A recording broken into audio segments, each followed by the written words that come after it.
welcome to everything you need to know about Candy Country of the Month. In this video, I'm going to show you the worksheet. You'll see me explaining some things, and you will also see examples pop up on the screen of what I mean and what I'm looking for in order to get a good grade and how it all works. So let's get into it. You have been given this worksheet, is the assumption. If you have not, you can download it from my website, which you'll see right here.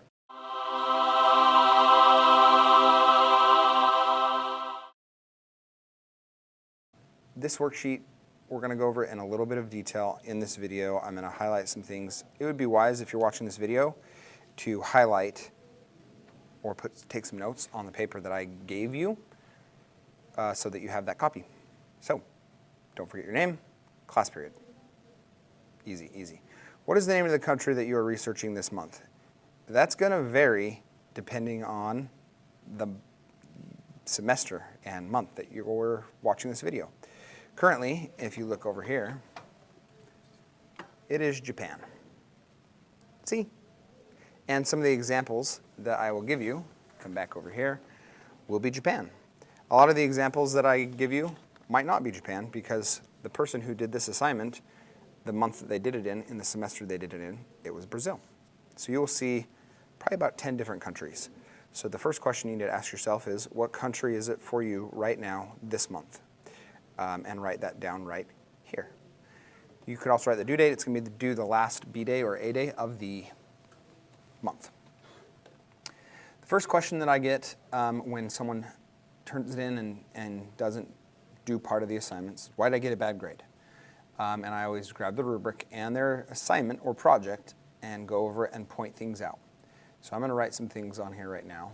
I got to grab the tools, select the color. Let's go with a red. Pick 3, says right there. Pick 5 right here. Pick 6 right here. And do 2 of your own choosing. The rubric is there because it is a requirement. You did not get a good grade because you did not do 5 of this section. Oh, I had to do that?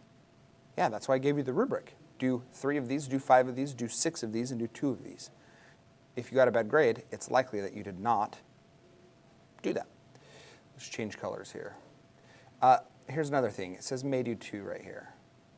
And some of you are like, okay, I get that part, but you don't get the opposite of what that means.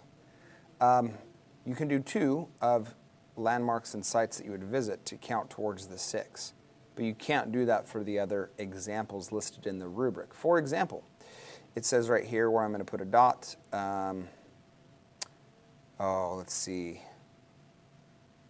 What sport is popular here and the favorite team? That counts as 1. I'm going to put a dot right there.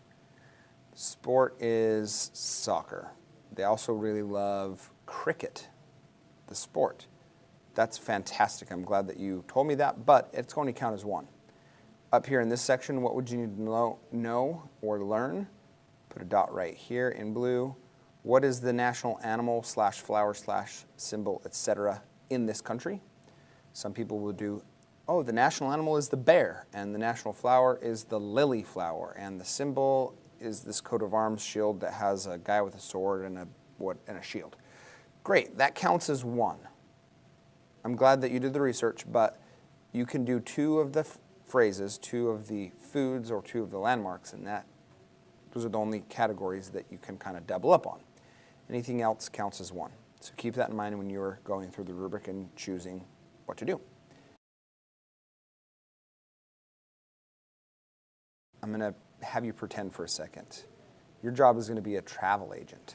So imagine for a second that your job is to prepare vacations, planned vacations for people who have the money that want to go here. The Maldives. Really cool place. Your job will be to find the hotels and do all the stuff to plan that vacation. And that's kind of what the assignment is. This month, the example I'm going to give you, I'm going to Japan. You're my travel agent. The assignment is for you to plan my vacation. And there are some categories. Keep in mind, I'm quite the annoying customer and I ask lots of questions. Like, I'm going to circle some of these, but let's do it in green. What kind of outlet or charger do I need? I'm going to Japan. Do I need to, I can plug my regular phone cord in, right? Or do they have like weird plugs? Do I need to change my plug? And some students are like, I don't know. I know you don't know. That's the assignment. You're supposed to research that. You're my travel agent. Find out for me. Do I need another plug? Spending money. Like, will they take my American dollars? Can I spend dollars there? I don't know, Mr. Reid. Again, that's the assignment. Look it up. Find out what it's called. Find out the exchange rate. Find out what do I need to pack. Next category. What would you need to know and or to learn? Do I have to learn a different language? If I'm going to Japan, hi Japan, do I need to learn Japanese? Or will they do English? Good question. Yep, find that out for me. And if you care, must learn phrases in the language. Can do 2 of those. Just a quick tip right here. You got to be specific, right? It's got to be in the language. I'll circle that.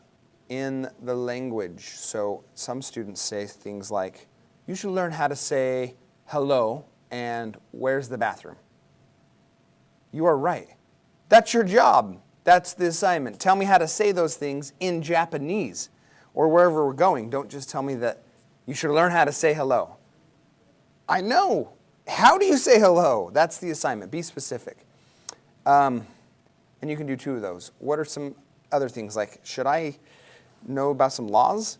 I know a few people have gone to jail because they broke the law in the country that they were visiting, but they didn't know that it was against the law. So are there some laws I should know about? What about like holiday celebrations? What about this word, customs or taboos? Things that are like not acceptable. A lot of countries, there are gestures that are not acceptable. In some, this okay symbol, not okay. It's offensive.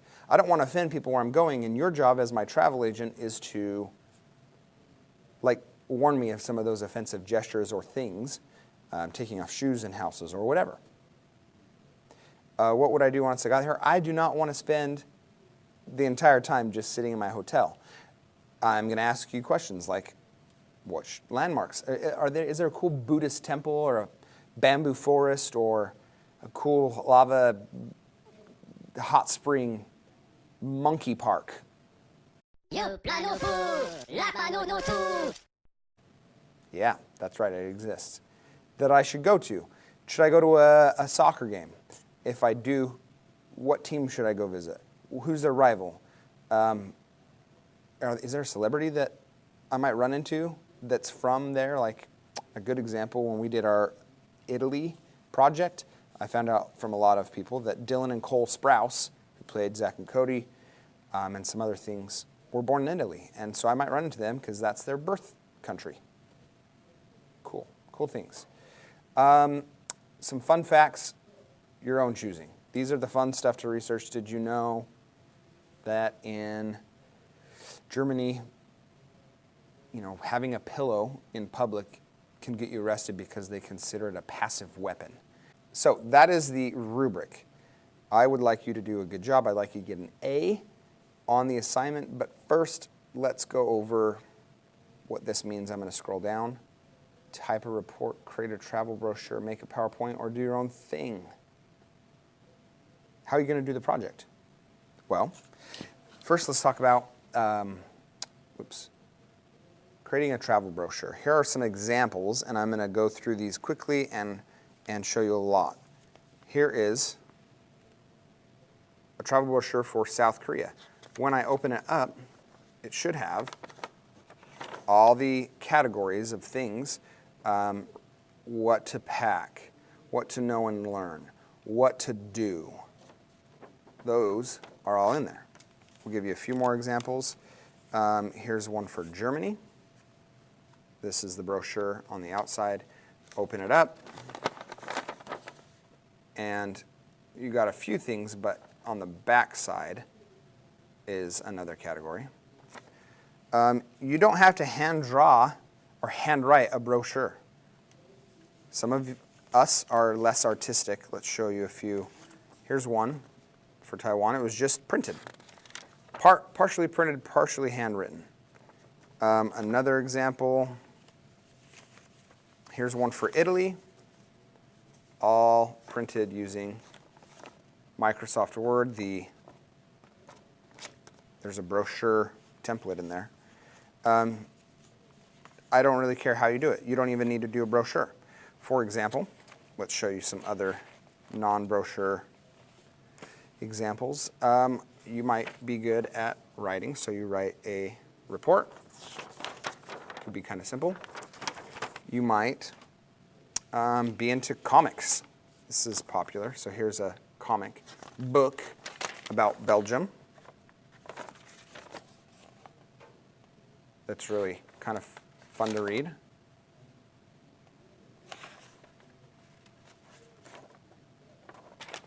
Here's a comic, kind of a comic, a travel adventure card for Turkey.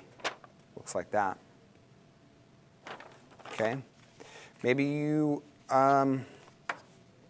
do something like this, like a flip chart, flip cards, like this. Those are really cool, but it seems like bigger than it needs to be. All right, then just do 3x5 cards.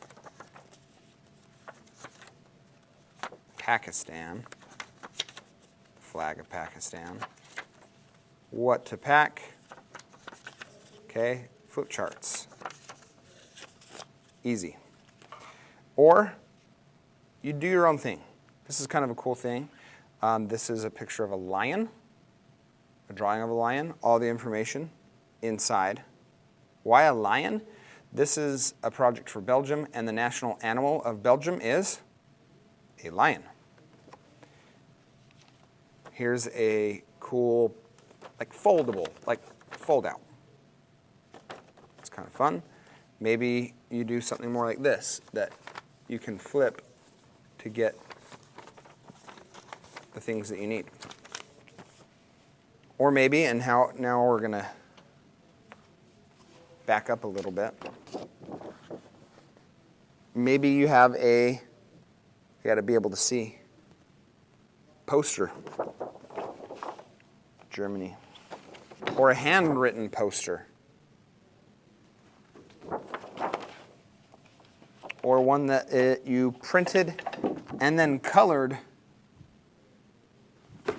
or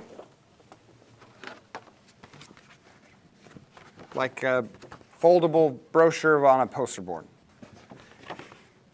It's up to you. It's up to you how you want to do it. You can really do anything you want. Here is a Candy Country of the Month on Austria in the shape of Austria with information on the back, all made out of Skittles. You could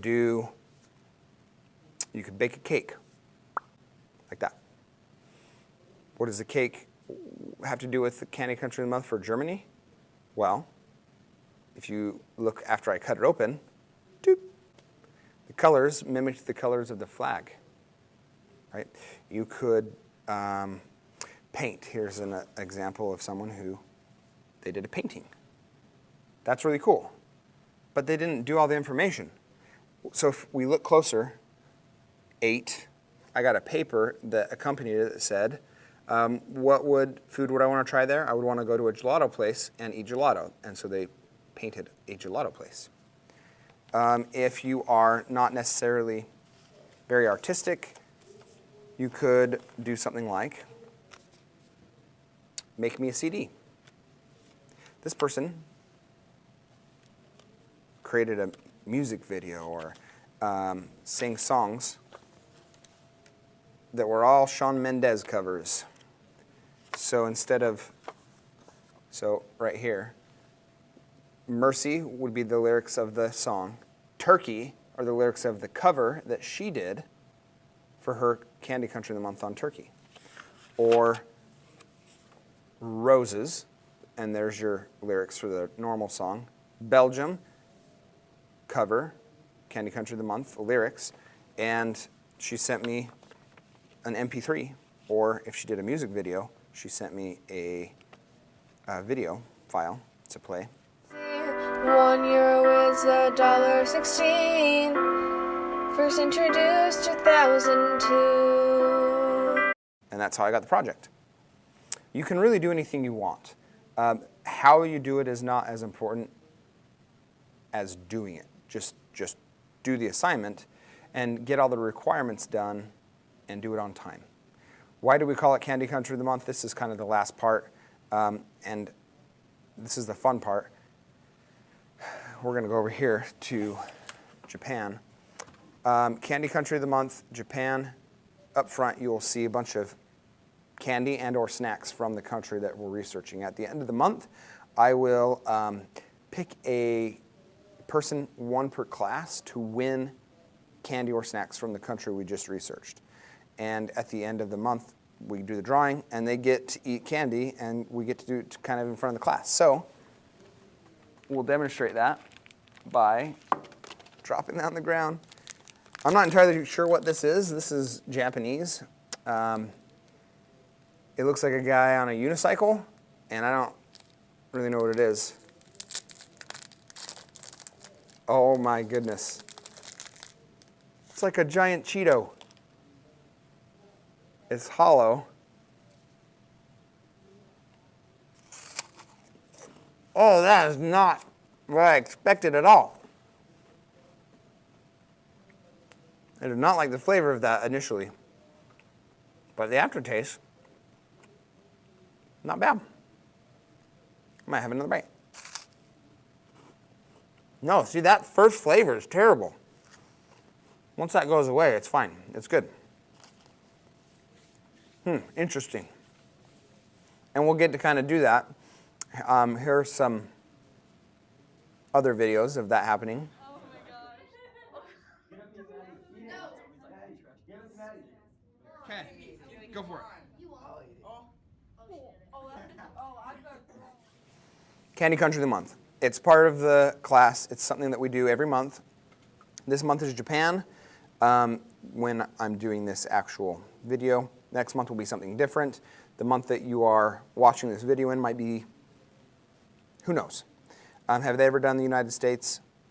Yeah, they have. When I say they, I mean this company right here, universalyums.com. That's where I get the candy from. They're the ones who decide what country we get to research. But the rubric is mine, and the assignment is something I came up with. I think it's fun. A lot of students have a lot of fun with it. Don't underestimate the amount of time that it will take you. Do a good job, get a good grade, get chances to win some Japanese snacks and or candy, or Belgian chocolate. We did Belgian chocolate, and it was fantastic. Completely up to you. So if you have any questions, I would suggest emailing me here. If you're signed up for reminders and you're getting text messages from the Remind number, you can text that number and I will get a notification. I can respond that way. But have fun. The project can be quite fun if you put the effort into it and don't treat it as like some stupid assignment that's just required busy work. It really does give you a better sense of geography and what the world is like out there, and you get to taste some of the world if you win. It's awesome. So email me if you have any questions. Hopefully this video answered a lot of your questions. Anything else, see me in class or email or text.